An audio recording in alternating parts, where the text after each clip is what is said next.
प्रिय आत्मन सदगुरुदेव शिव कुमार शास्त्री जी महाराज की जय। आज मुनि समाज अमृतवाणी को मु स्वागत करुछि। हरे कृष्ण भाई आम सहित भी अछंती।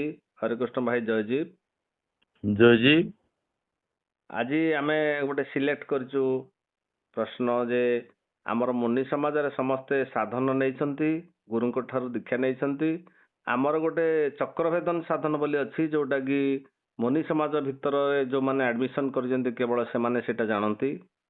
तेणुक से एक गुप्त रहस्य होते सुधा आम ताकू आलोचना करवा किंतु केवल मुनि समाज लोक ही बुझापी यथेष्ट हम से अनुसार आम आलोचना करवा। तो चक्रभेदन प्रकृत में चक्रभेदन होउची ना चक्र चालना करा होउची किए कौन गुरु बताऊँ समस्ते योग शिक्षक अच्छा। तो आपड़ गोटे स्पेशली सेपरेट भाव में आपंकर अभिज्ञता दृष्टि आमको चक्रभेदन चालना आ चक्रभेदन ये विषय टे गभीर भाव में आलोकपात करने मुझे अनुरोध करुच्ची। धन्यवाद।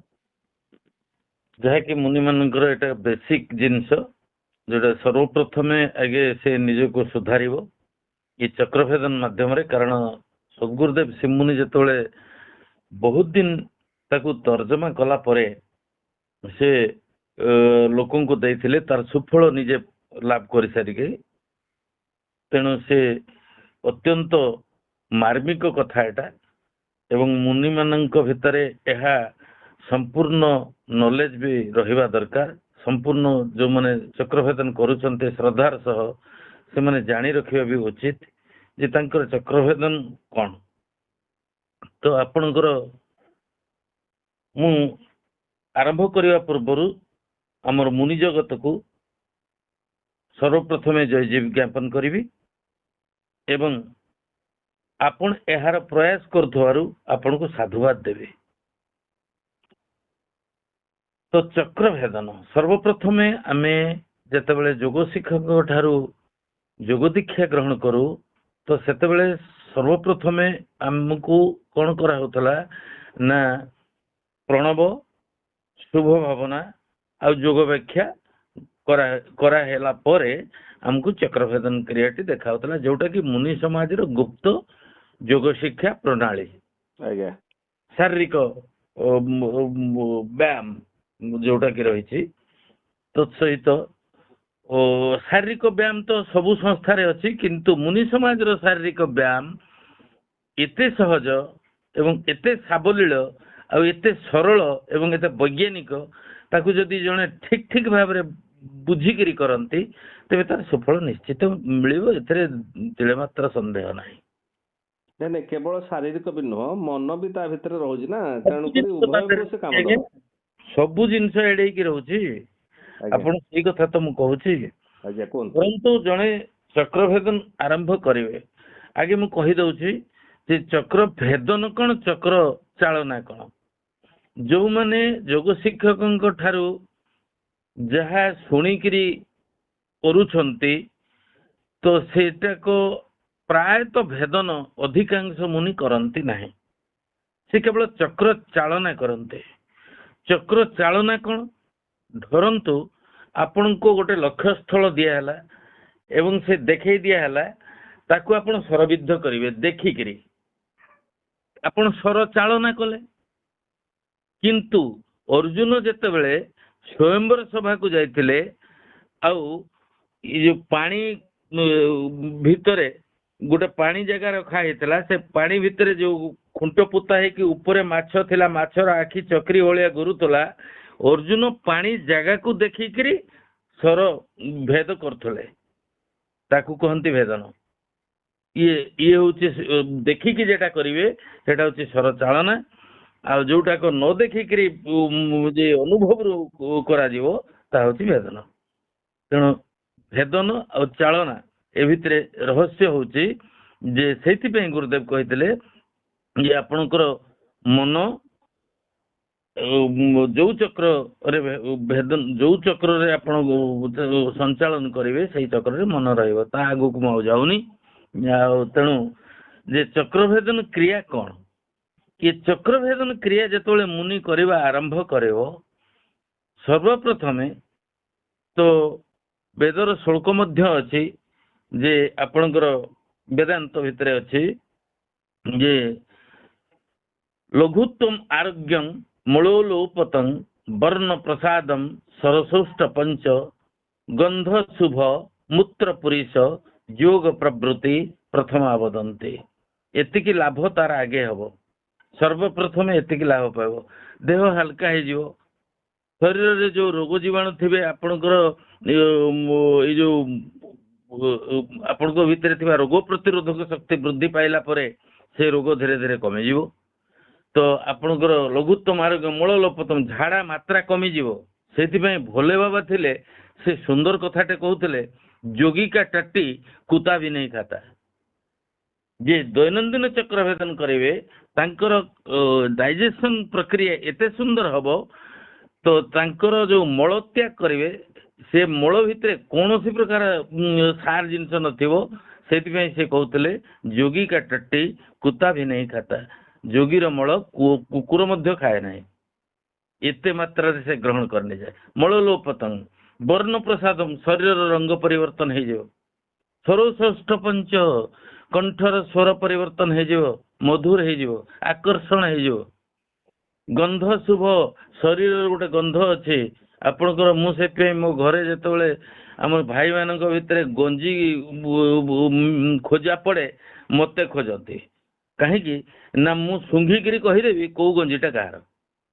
ଶରୀରର ମଧ୍ୟ ଗୋଟେ ଗନ୍ଧ ଅଛି, ତ ତାକୁ ଯେତେବେଳେ ଆପଣ ଅନୁଭବକୁ ଆଣିବେ ଜାଣିନେବେ କାହା ଶରୀରର ଗନ୍ଧ କେମିତିକା। ଗନ୍ଧ ଶୁଭ ମୂତ୍ର ପୁରୀଷ ପରିସ୍ରା ମଧ୍ୟ କମିଯିବ ଆପଣଙ୍କର। ଆପଣଙ୍କ ଶରୀର ଭିତରେ ଜଳ 80% ଜଳ ଅଛି, ସେ ଜଳ ଠିକ ଠିକ ଭାବରେ ୟୁଟିଲାଇଜ ହେଇଯିବ, ଯାହାଫଳରେ କି ପରିସ୍ରା ମାତ୍ରା ମଧ୍ୟ କମିଯିବ।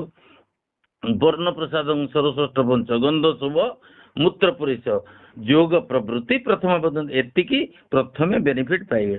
ତାପରେ କଣ ହବ ନା ଚକ୍ରଭେଦନ କୁ ମଧ୍ୟ ନାଡି ଶୁଦ୍ଧି କ୍ରିୟା କହନ୍ତି।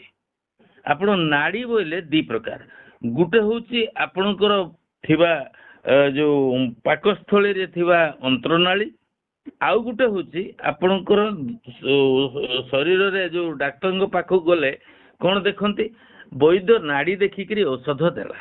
ଇଏ ଦିଟା କ୍ଲିୟର ହେଇଯିବ।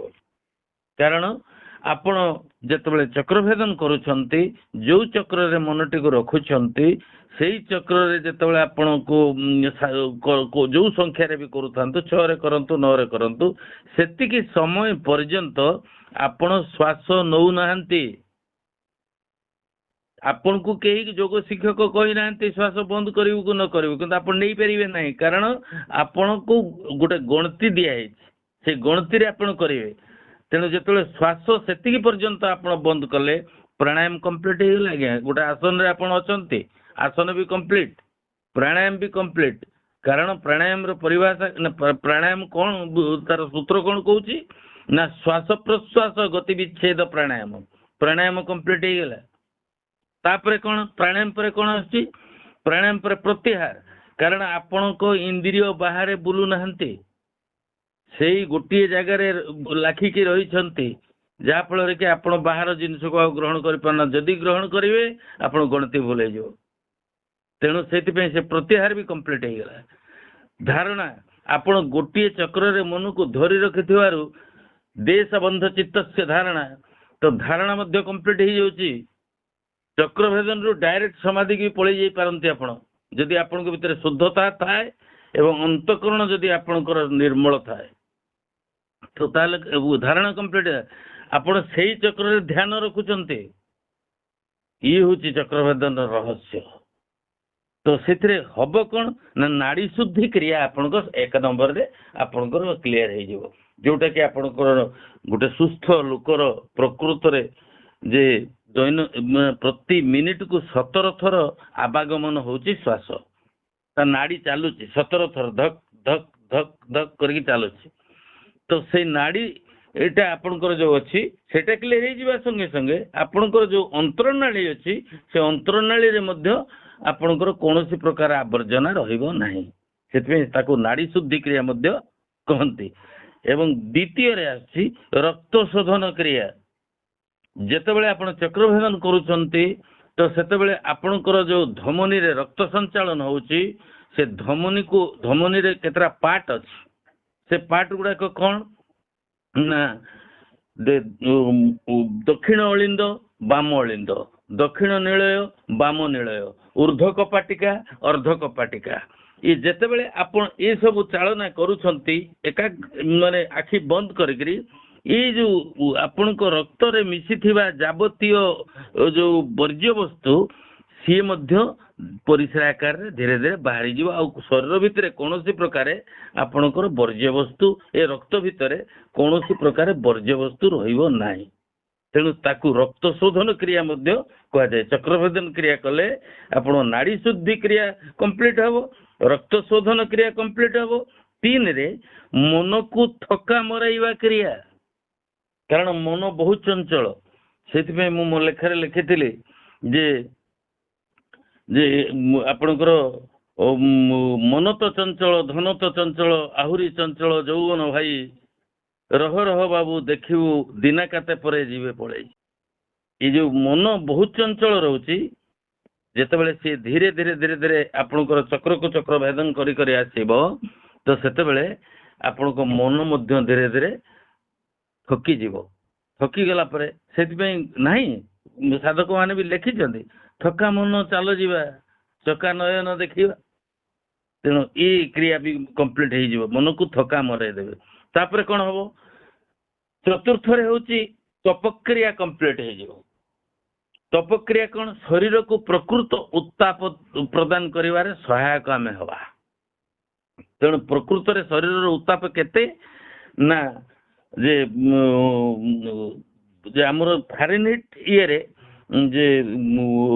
ଯେତିକି ଆମର ଜଣେ ସୁସ୍ଥ ମଣିଷର ରହୁଛି ସେ ସେତିକି ହିଁ କମ୍ପ୍ଲିଟ କରିବ। କାରଣ ବାହାର ତାପ ଆଉ ଶରୀର ତାପ ଏ ଦିଟା ଗୋଟେ ବାଲାନ୍ସ ହେଇଯିବ।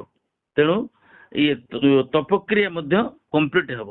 ଶରୀରକୁ ଯେତେବେଳେ ଉତ୍ତପ୍ତ କରିଦେବେ, ଯେମିତିକା ଗୋଟେ କାମ କରିସାରିଲା ପରେ ଆପଣଙ୍କୁ ଯେମିତି ଫ୍ରି ଲାଗେ, ଏ ଚକ୍ରଭେଦନ କ୍ରିୟା କଲା ପରେ ଆପଣଙ୍କୁ ଶରୀର ମଧ୍ୟ ଫ୍ରି ହେଇଯିବ, ଯାହାକି ଆପଣଙ୍କୁ ଆଉ କୌଣସି ପ୍ରକାର ଅସୁବିଧା ରହିବ ନାହିଁ। 5ରେ ଅଭ୍ୟସ୍ତ କ୍ରିୟା, ଦୈନନ୍ଦିନ ଆପଣ ଯେତେବେଳେ କରିବେ ନା ତାହା ଗୋଟେ ଅଭ୍ୟାସରେ ପରିଣତ ହେଇଯିବ। ତେଣୁ ଅଭ୍ୟାସରେ ଯେତେବେଳେ ପରିଣତ ହେଇଯିବ, ନ କଲେ ଆପଣଙ୍କୁ ଭଲ ଲାଗିବନି। ତେଣୁ ଏଇ ଅଭ୍ୟସ୍ତ କ୍ରିୟା ଯେତେବେଳେ ଆପଣ ହେଇଯିବ, ଇଏ ବି ଗୋଟେ କ୍ରିୟା କମ୍ପ୍ଲିଟ ହେଇଯିବ। ଏଇ ଯୋଉ 5ଟି କ୍ରିୟା ଆପଣଙ୍କର କମ୍ପ୍ଲିଟ ହେଇଗଲା, ସେଥିରୁ ଆପଣ 5ଟି ବ ଲାଭ ହବ, 5ଟା ବ ପାଇବେ ଆପଣ। ସେ 5ଟା ବ କଣ ନା, 1ରେ ବପୁ, ବପୁ ଅର୍ଥ ସୁନ୍ଦର, ସାବଳୀଳ ଏବଂ ସୁଢଳ ଆଉ ଯେ ନିରୋଗ ଶରୀରଟେ ପାଇବେ ଆପଣ। ଆଉ କଣ, 2ରେ ବଂଶ ଆପଣଙ୍କର ଠିକ ରହିବ, କାରଣ ଆପଣଙ୍କ ଅନ୍ତଃକରଣ ଯେତେବେଳେ ପରିଷ୍କାର ହେଇଯିବ, ଆପଣଙ୍କ ଭିତରେ ଆଉ ନେଗେଟିଭ ଜିନିଷ ରହିବ ନାହିଁ। ସେତେବେଳେ ଆପଣଙ୍କର ଯୋଉ ସେଥିପାଇଁ କହନ୍ତି ନା ଉଚ୍ଚ କୂଳେ ଜାତ ହେଲେ ହିଁ ଉଚ୍ଚରେ ରହି ନପାରେ କୁଜନ, କାଦମ୍ବିନୀ ଗର୍ଭେ ଜନମୀ କୁଳିଶ ନିଚକୁ କରେ ଗମନ। ତେଣୁ ସେ ଗୋଟେ ଉତ୍ତମ ବଂଶଟେ ପାଇବ। ଏ ଜନ୍ମରେ ଯଦି ବି ତାର ଜୀବନ ମୁକ୍ତି ନ ହୁଏ, ଆଗାମୀ ଜନ୍ମ ପାଇଁ ତାର ବାଟ ଖୋଲିଯିବ, ଯାହା ଫଳରେ କି ସେ ଏମିତିକା ଗୋଟେ ପରିବାର ପାଇବ ଯାହାକି ସେ ଉତ୍ତମ ବଂଶଟେ ପାଇବ। ତେଣୁ ଇଏ ହଉଛି 2ରେ ଗଲା। 3ରେ ବିଦ୍ୟା ଅର୍ଜନ କରିବ, ସେ ବିଦ୍ୟାର ଅଧିକାରୀ ହେଇପାରିବ। କୋଉ ବିଦ୍ୟା? ବିଦ୍ୟା 2 ପ୍ରକାର, ଗୋଟେ ହଉଛି ଆପଣ ପରାବିଦ୍ୟା, ଆଉ ଗୋଟେ ପରାବିଦ୍ୟା, ଯୋଉଟା ଆଧ୍ୟାତ୍ମିକ ବିଦ୍ୟା କଥା କୁହାହଉଛି। ସେଥିପାଇଁ ମୁନିମାନେ ଲେଖିଛନ୍ତି ବିଦ୍ୟା ଦଦାତି ବିନୟମ୍, ବିନୟାତ ପାତ୍ରମ୍ ଆପ୍ନୋତି, ପାତ୍ରତ୍ୱାତ ଧନମ୍ ଆପ୍ନୋତି, ଧନାତ ଧର୍ମମ୍ ତତୋ ସୁଖମ୍। ତେଣୁ ଯୋଉ ବିଦ୍ୟା ସା ବିଦ୍ୟା ଯା ବିମୁକ୍ତ, ଯୋଉ ବିଦ୍ୟା ମଣିଷକୁ ଏ ବନ୍ଧନରୁ ମୁକ୍ତି କରିଦିଏ ତାହା ହଉଛି ଆଧ୍ୟାତ୍ମିକ ବିଦ୍ୟା ବା ଆତ୍ମବିଦ୍ୟା। ସେ ଆଧ୍ୟାତ୍ମିକ ବିଦ୍ୟାର ଅଧିକାରୀ ହେଇପାରିବ। ବିଦ୍ୟା ଗଲା 3ରେ। 4ରେ ହଉଛି ବିତ୍ତ, ଯେ ଅଭାବ ରହିବନି ତାର ଜୀବନରେ, କାରଣ ତାର ମସ୍ତିଷ୍କରେ ଥିବା ବୁଦ୍ଧି ଏତେ ତୀକ୍ଷ୍ଣ ହେଇଯିବ ଯାହା ଫଳରେ କି ତାର କୌଣସି ପ୍ରକାରେ ସାଂସାରିକ ଯୋଉ ଅର୍ଥର ଅଭାବ ତା ପାଖରେ ରହିବ ନାହିଁ, ସେ ବିତ୍ତଶାଳୀ ହେଇଯିବ। ତେଣୁ ସେଥିପାଇଁ ଯୋଉମାନେ ପ୍ରକୃତ ମୁନି ସେମାନେ କେବେ ଅଭାବୀ ନୁହନ୍ତି, ନହେଲେ ଯୋଉମାନେ ସାଧାରଣ ଭୋଗୀ ମଣିଷ ସେମାନେ ଅର୍ଥ ଥିଲେ ମଧ୍ୟ, ସେଥିପାଇଁ ଗୋଟେ ଭାଇ ଲେଖିଥିଲେ, ଅଭାବ ଅଭାବ କହି କହି ଧନ ଭାବକୁ ଦିଅ ନା ସାରି, ଅଣ୍ଡାଳୁ ଅଣ୍ଡାଳୁ ମୃତରେ ଅମୃତ ଆୟୁ ଥାଉ ଯିବୁ ମରି। ତେଣୁ ସେ ବିତ୍ତଶାଳୀ ହବ। 5ରେ ବିଚାର ତାର ସ୍ୱତନ୍ତ୍ର ହେଇଯିବ, କିଏ 5ଟା ସେ ଲାଭ କରିବ। ଯେତେବେଳେ ବିଚାର ତାର ସ୍ୱତନ୍ତ୍ର ହେଇଯିବ ସେତେବେଳେ ସେ ନିର୍ବିଚାର ଆଡକୁ ସଙ୍ଗେ ସଙ୍ଗେ ହେଇଯିବ, କିଛି ଅସୁବିଧା ନାହିଁ।